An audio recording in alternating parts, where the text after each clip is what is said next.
Hi, everyone. My name's Angela Zaccagnini. I am a registered dietitian and specialist in oncology.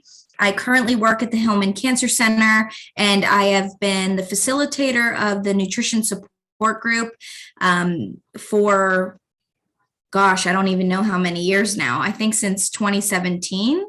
But we meet every second Monday of each month from 5 to 6 p.m. and we discuss a different nutrition topic.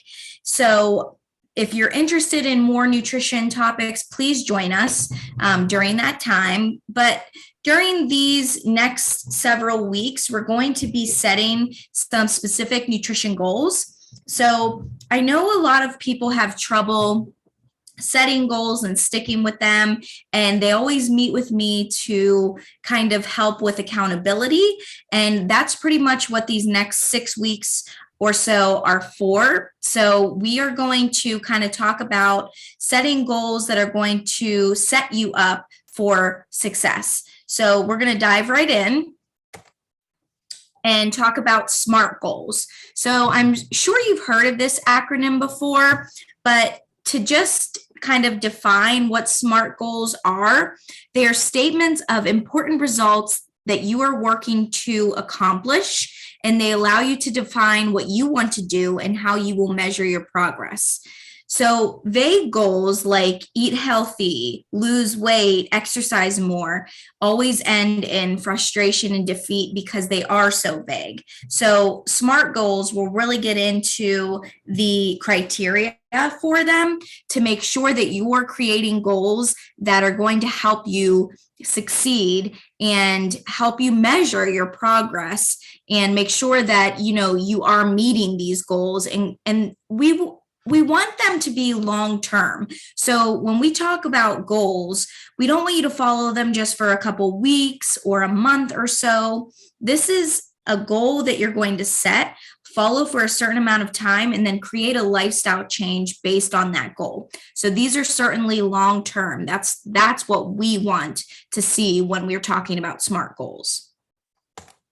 So let's talk about the criteria. So each one of these letters stand for something different. So the S stands for specific. So you want to be very specific and clear when you're setting your goal. This is going to make it easier to achieve, and it also helps you know how and where to get started.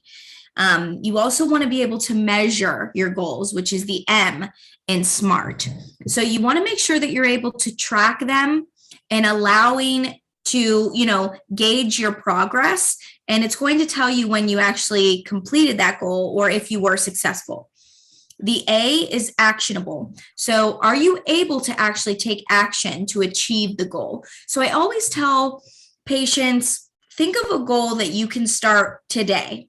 And I know it's late on a Sunday, but if it's not today, something you can start tomorrow. So something you can start right away, something you can really do, like put your mind to and get started and make sure that it's within your control. The R stands for realistic. So a lot of times I talk to patients and they're like, okay, after they talk to me, they're very motivated, right? And they really want to eat healthier, they want to lose weight or gain weight, whatever their specific goal is, but they end up coming up with things that are not realistic. So for example, I'll have patients tell me like, Monday morning, I'm becoming vegan and I'm going to start running 5 miles a day. And, we talk about it and I'm like, well, do you like meat? Do you even like running? So you have to make sure that they're realistic and something that you can be successful with, because if you make something that's unrealistic, it's going to end in, again, that frustration and defeat. It's going to cause you unnecessary stress and overwhelm you. So you really want to be realistic when you're coming up with your specific goal. The final letter in SMART, T, means time bound. So you want to set a date. It causes you to stay focused. It motivates you and it inspires you to provide more work towards that specific goal. So For example, you want to say you're going to do something at least 5 days a week, or you're going to work out for 30 minutes, 5 days a week, starting tomorrow. So you really want to put a time frame on it so that, again, you want to make sure that you're measuring and setting these goals straight so that you can actually track your progress and make sure that you're meeting your goal. So SMART goals, this is it explained: specific, measurable, actionable, realistic, and time-bound. Does anyone have any questions about that so far? You can just shoot them in the chat. Okay, so just some important things to consider. Your goal must be important to you. You do not want to create a goal based on anyone else's input or opinion. And you also don't want to do something that someone else is doing. So if someone else their end goal is to run a 5K, but you don't like running and that's not something, you think you'll be successful at, but you're going to do it because they are and they want you to run with them, you shouldn't do that. You want to set a goal specific and important to you. You also don't want to create too many goals at once. So it is okay to create a few, 1 or 2, maybe even 3, but you don't want to overwhelm yourself by setting too many. So this is something like New Year's resolutions, right? So always come January 1st, people have a laundry list of things they want to work on. But by the end of January, if they even make it, they haven't even started on 2 of those. So again, you want to focus on 1 or 2 things. That's usually my recommendation, just 1 or 2, and focus solely on those.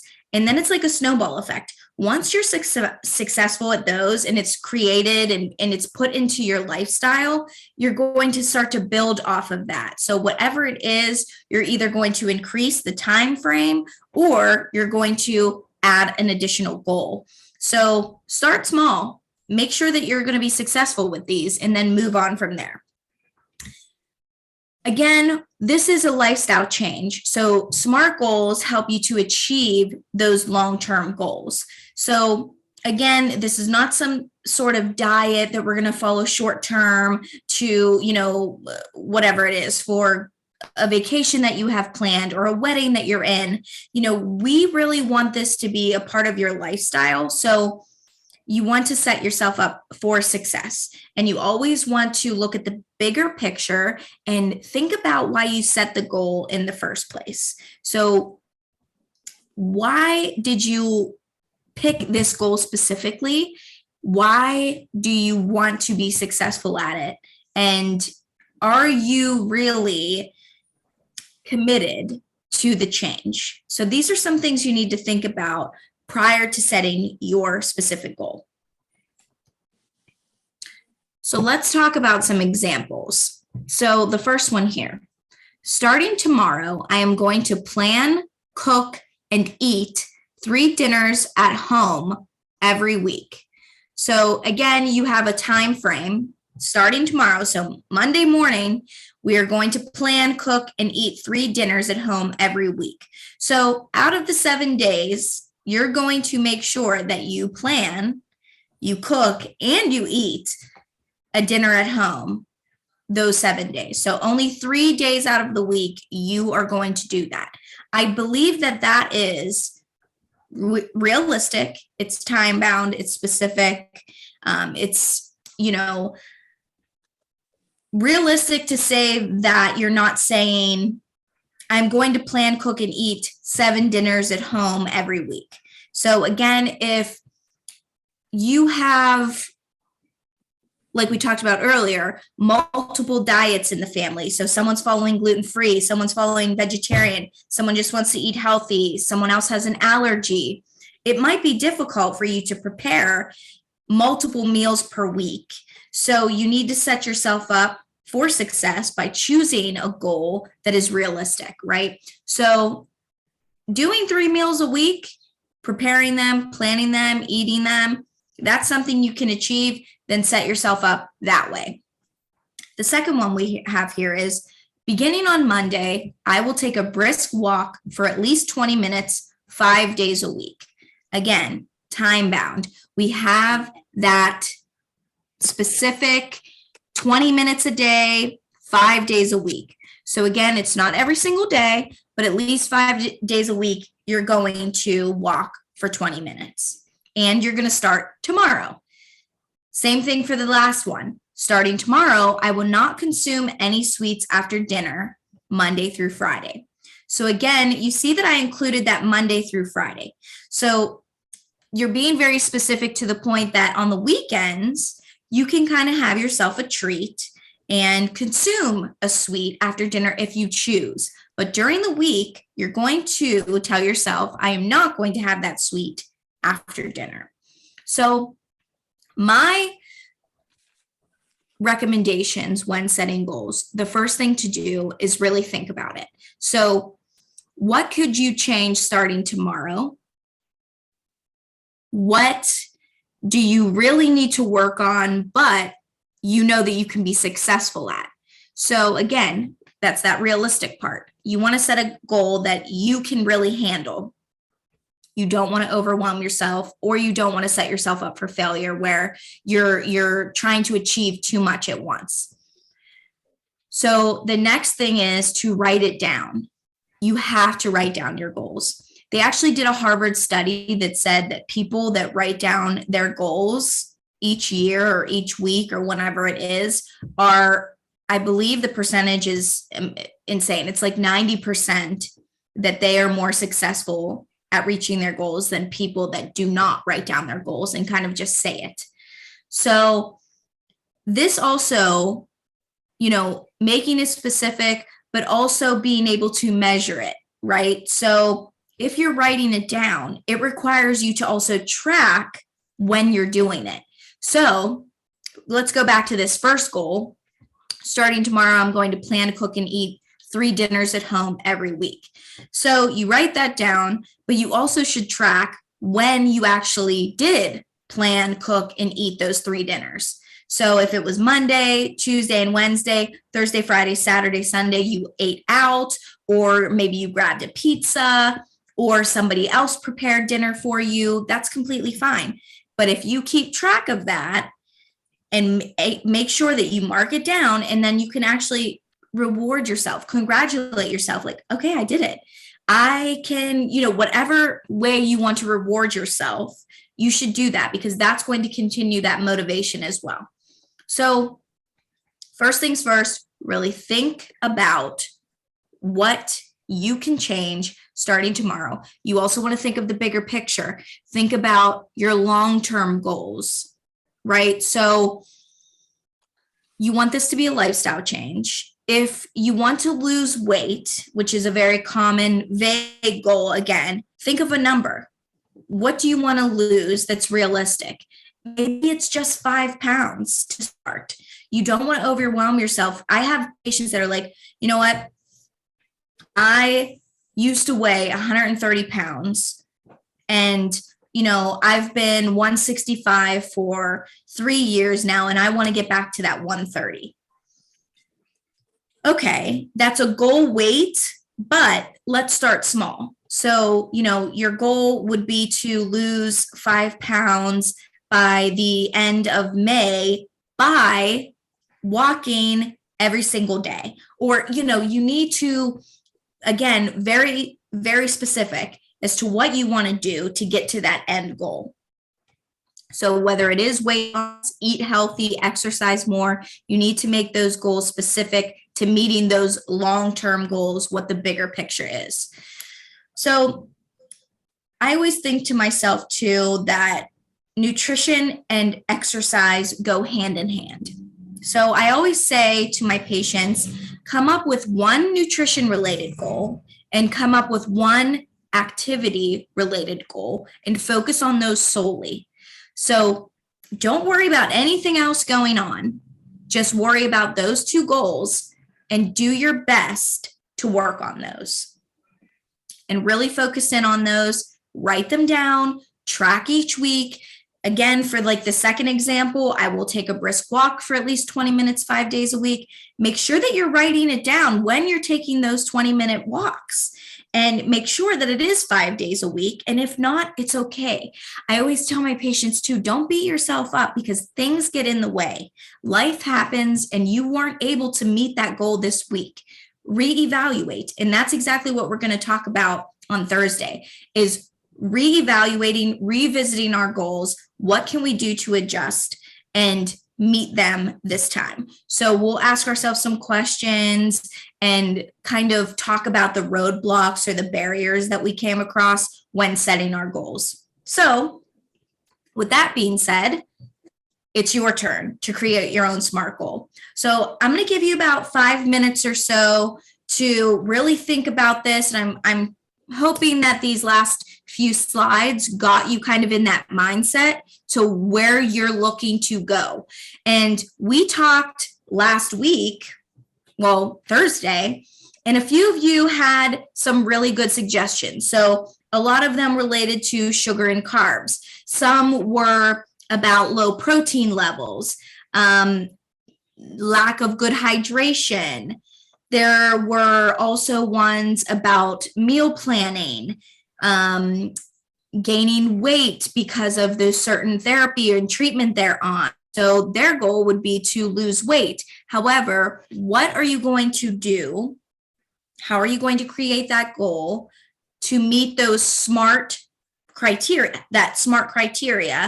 and then write it down. So I'm going to go back to that slide just to review it again quickly. So specific, be very clear and specific to what you want to achieve. You want to be able to measure your goal so that it can be tracked. Make sure that you can take action right away. You want to be realistic. Don't overwhelm yourself. Don't cause yourself unnecessary stress. And then make sure that it has a time frame so that it keeps you focused and motivated. So I'm going to give you that 5 minutes and I'm going to be quiet for a minute and then we'll talk about it. Want to achieve. Sorry. So being disciplined, you will do those things because you are looking at the bigger picture, right? So you want to maintain good nutrition. You want to lose weight. Whatever your end goal is, you need to tell yourself, even if you don't feel like it, I'm going to do this because I want to get to that end goal. I want to see that big picture. So even if you're not feeling it, if you're struggling one day, or if you don't feel like drinking enough water, or you don't want to wake up earlier to get that workout in, think about that bigger picture. And that should motivate you in itself to get up and be disciplined to do that. So being strict with yourself is a little bit different. And people would think that being strict is similar to being disciplined. However, being strict is pretty much causing yourself pain and agony, right? So like you set yourself up by saying, I am never going to drink pop again, when you really like pop and you enjoy the afternoon Coca-Cola, or you enjoy a diet Pepsi, every other day. So if that's the case, why would you be so strict and restrict yourself to the point where now you're angry, right? Now you're miserable because that was something you look forward to. That was something you enjoyed. And now you've taken that joy out of your life. You should feel grateful that you can exercise or that you can incorporate these goals into your lifestyle, rather than it being something that you agonize over or, you're depressed about. This should be something good. This should be something positive. Sorry, I went on a rant there. We have another question or comment. I'm having issues with cutting out drinking Mountain Dew. I'd like to stop drinking it altogether, and I'm wondering how to cut down slowly until I've got to a point of it being gone from my diet completely. It has been the hardest thing for me to quit. This is exactly the comment I was just making. So say you drink, 3 cans of Mountain Dew per day, whatever it is that you're drinking. Start by decreasing by one of those, or even a half. You literally have to start very small. So say you're doing 3 cans of Mountain Dew per day and you cut back to 2 a day. That is progress to that bigger picture of cutting it out completely. So pop and simple sugars like pop, it is quite an addiction. And your body, if it's used to it, it's going to crave it. So it's almost like you have to challenge yourself, discipline yourself to think, okay, there's going to be a healthier alternative here. However, you can't go from all to nothing. So you're having 3 Mountain Dews per day, and then the next day you're like, nope, I'm cutting it out completely. Again, that's something you look forward to. Maybe it's the caffeine that you crave, or you just like the taste of it. Whatever it is, you need to start weaning yourself off. So there may be a time, though, that you get to the point where you're like, I don't even want Mountain Dew. I don't even like the taste anymore, which I'm hoping you get to that. However, if that's not the case and you still drink 1 Mountain Dew a day, that's better than having multiple, or it's the only beverage you drink. So again, kind of weaning yourself down, thinking small, and doing something that's realistic for you. So you need to think about that goal and say, I will consume 1 less serving of Mountain Dew per day every day that I am consuming it, right? So keep a time frame and then keep track of it. So, tomorrow comes, keep track of how many Mountain Dews you've consumed, or just reward yourself for saying, I only drank 1 today and I feel okay and I don't need any more. So you need to kind of keep motivating yourself and sticking to the mindset and why you want to stop drinking Mountain Dew. Is it because, you'd like to lose weight? You want to be healthier overall? You want to stop your intake of simple sugars? Think about why you set that goal. That's going to be the most important part to meeting that goal and being specific and successful with it. Great comment. Good questions. Keep them coming.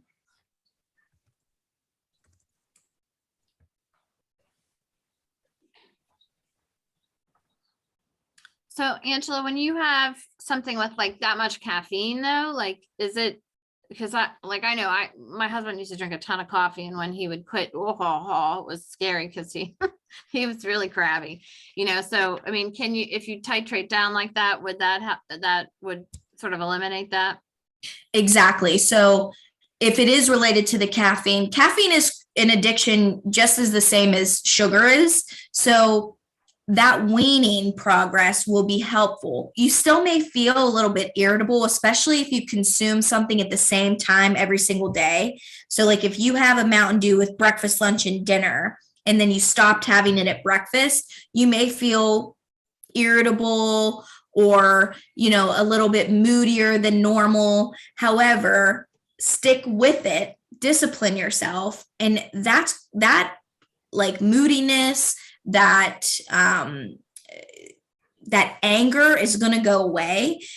But also think about like, oh, I am going to get a Mountain Dew later today, so I'll be fine. I will make it. You got to really talk yourself. It's a mind game, but there is, mental effects that happen when you kind of cut back on caffeine or sugar. So you really have to start small with it and just cut back a little bit. Okay, are there any good resources that you use to find healthy recipes? So I always refer to Rebecca Katz's Cancer Fighting Kitchen cookbook. It's Rebecca Katz, Katz. her Cancer Fighting Kitchen cookbook. A lot of her recipes are online. I also try to find dietitian blogs that include recipes. So if you just search like dietitian recipes, or even like Love and Lemons is a blog I really like. Excuse me. Cooking Light, that's another magazine. And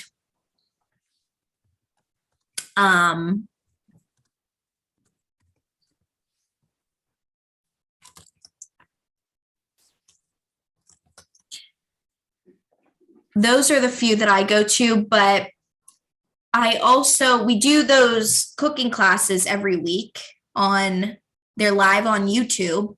I can send Jen the link.